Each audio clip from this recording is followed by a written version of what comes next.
Iya. Berdasarkan Permendagri baru di pasal 5 ayat 3 dilarang menggunakan gelar pada dokumen Max 96,9 FM Radio Keluarga Anda. Saya ingin menanyakan pertama Ibu Kepala Dinas, Ibu Yanti, terkait dengan penjelasan ini sebelum saya menyampaikan pertanyaan dari beberapa kawan yang sudah ada di sini ya. Selain nanti saya menanti juga yang dari rumah ya, silakan. Itu ingin dapat kepastian Ibu, bagaimana dengan apa tadi? Mungkin bisa dijelaskan ulang terkait dengan pemberlakuannya, Bu. Jadi misalkan saja contoh ya, tadi istri saya mau nikah ya, hanya satu kata gitu, tidak ada kelanjutan. Itu apakah kita harus ubah atau dibiarkan oke begitu ya? Dan kalau misalkan selewat tanggal 22 April itu atau 21 April itu, misalkan masih ada orang atau keluarga atau orang tua yang memberikan nama anak kepada anaknya hanya satu kata, itu bagaimana sudah kelanjutannya? Pertama itu dulu Ibu untuk memulai diskusi kita. Silakan Ibu Kepala Dinas, Ibu Yanti Dapadeda. Baik, terima kasih Pak Hen dan semua masyarakat Kabupaten Sumba Timur dan pendengar setia Max FM yang sudah boleh merespon balik terhadap materi yang kami sampaikan. Kami berterima kasih, berarti banyak pemirsa yang selalu mendukung Dinas Dukcapil. Sehubungan dengan pertanyaan yang disampaikan oleh Pak Hen tadi, sejak diundangkannya Peraturan Menteri Dalam Negeri Nomor 73 Tahun 22 ini, sejak tanggal 21, nama-nama yang sudah terlanjur sebelum diundangkan Permendagri nomor 20 tetap berlaku seperti nama Monica, masih satu suku kata, ya tetap berlaku, tidak perlu diganti atau dirubah. Dan nama-nama yang menggunakan tanda baca ataupun tanda angka yang berlaku, yang sudah dilaksanakan sebelum tanggal diundangkan itu tetap berlaku, tetap dilaksanakan karena Permendagri ini tidak berlaku surut. Ini kami sosialisasikan, ini kami menyampaikan ini untuk kedepannya sejak diundangkan tanggal 21. Jadi berlaku mulai tanggal 22 April tahun 2022. Itu yang pertama. Yang kedua, tadi Pak Hen bilang bagaimana jika ada yang tetap hanya kekeh bersikukuh tetap hanya menggunakan satu suku kata ya. Seperti yang saya sampaikan tadi, kami hanya menghimbau, menganjurkan, menyarankan kepada masyarakat untuk minimal 2 suku kata. Tetapi ketika masyarakat ini tetap juga hanya mau dengan satu suku kata, kami Dinas Dukcapil hanya boleh tetap bisa dan boleh kami melakukan pencatatan.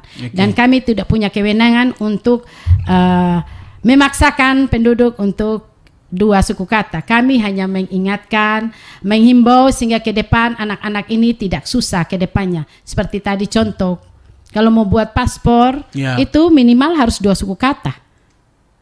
Minimal harus 2 suku kata. Kan tidak mungkin dalam perjalanan pada saat kita mengurus paspornya hanya satu suku, baru kita mau kapan kita harus mengurus nama ke pengadilan kan? Akhirnya jangka waktunya itu memerlukan waktu yang lama seperti sehingga sudah dipikirkan oleh pemerintah dengan dikeluarkannya Permendagri nomor 73 tahun ini sehingga ke depan adik-adik atau anak-anak kita itu tidak susah.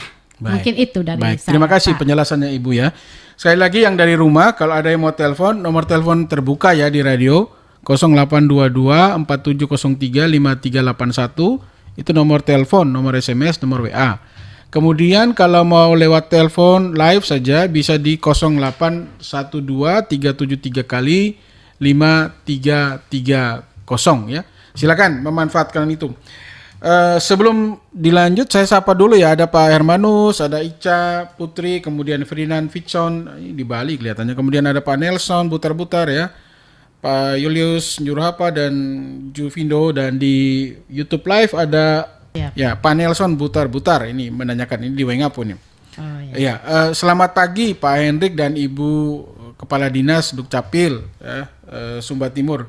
Terima kasih sudah berbagi. Berdasarkan Permendagri baru di pasal 5 ayat 3 dilarang menggunakan gelar pada dokumen kependudukan Di pasal 3 menyatakan KTP adalah dokumen kependudukan. Ada banyak nama KTP di Sumba Timur ini yang menggunakan gelar pendidikan. Apakah dengan keluarnya aturan baru harus melakukan pencetakan ulang KTP? Ini satu. Apakah dengan keluarnya aturan ini harus melakukan pencetakan ulang KTP? Jika iya, bagaimana prosedurnya? 2. Untuk KTP yang kartu fisiknya sudah rusak, bagaimana prosedur untuk mengganti dengan kartu baru? Terima kasih Ibu. Salam sehat. 2 saja ternyata ya pertanyaannya. 4. Ya. Ya. Ya. Dari Pak Nelson ya. Pak Nelson ya. Ini di Mauhau nih. Langsung silakan Ibu. Baik, terima kasih Pak Nelson untuk pertanyaannya. Yang pertama tadi disebutkan bahwa untuk pemberian gelar itu seperti yang saya sudah sampaikan tadi, pemberian gelar untuk akta pencatatan sipil itu yang tidak diperbolehkan. Tetapi untuk dokumen kependudukan, kartu keluarga, KTP elektronik itu boleh Pak, boleh. Okay. Yang dimaksud karena pemberian gelar itu kan kita kan tidak mungkin seorang anak baru lahir sudah mendapatkan gelar pendidikan ataupun gelar keagamaan. Itu dimaksudkan seperti itu. Karena pencatatan nama itu paling dari awal itu yang merupakan hak dasar adalah akte kelahiran. Jadi nama seterusnya itu dari akte kelahiran. Sehingga hanya diberikan dicantumkan pada kartu keluarga dan KTP elektronik, tidak masalah Pak. Jadi seperti yang Bapak katakan, apakah kalau sudah di KTP elektronik itu sudah ada gelar pendidikan maupun gelar keagamaan perlu diganti atau perlu diganti? Itu tidak perlu, tetap berlaku Pak. Yang kami maksudkan adalah pemberian gelar pada akta pencatatan sipil, itu tidak boleh. Terus yang berikut dengan Permendagri 73 tidak perlu kita cetak ulang ya Pak ya. Jadi tetap Bapak menggunakan itu begitu. Ya, bagaimana dengan KTP yang sudah rusak? Itu boleh diganti Pak. Yang pertama Bapak tinggal membawa fotokopi kartu keluarga dan membawa fisik KTP elektronik yang rusak. Nanti kami Dinas Dukcapil langsung melakukan pencetakan yang baru atau penerbitan. Jadi Bapak tidak perlu untuk melakukan perekaman baru. Hanya kami tinggal melakukan pencetakan. Seperti itu Pak. Simpel ya Pak Nelson. Silakan kalau ada Max kejadiannya begitu. 96,9 FM Radio Keluarga Anda.